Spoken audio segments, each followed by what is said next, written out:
Niente da dire ragazzi, sono usciti dal campo a testa alta,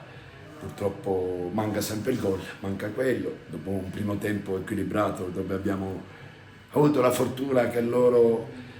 hanno sbagliato il calcio di rigore, secondo tempo non c'era partita, ci siamo presentati 3 volte a tu per tu col portiere,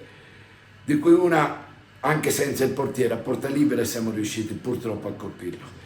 Dopo ci sta che è una squadra esperiente, brava nelle palle alte come la Nissa, è prima in classifica, non dimentichiamolo, ti fa quel cross, quel calcio d'angolo, quella palla dove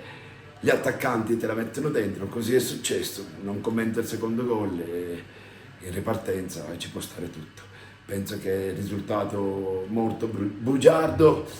penso che i miei ragazzi hanno fatto veramente una grande gara, peccato. La nostra concretezza purtroppo sotto porta va dentro e fuori casa.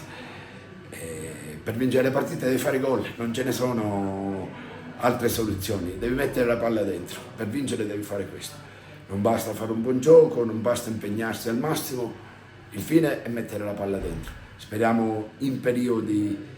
più fortunati, dai, devi vincere tante partite ancora, sicuramente sono fiducioso perché la mia squadra non può retrocedere, non è giusto che sia così, perché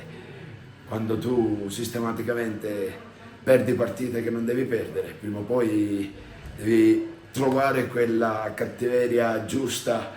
che ti faccia fare un po' il salto di qualità.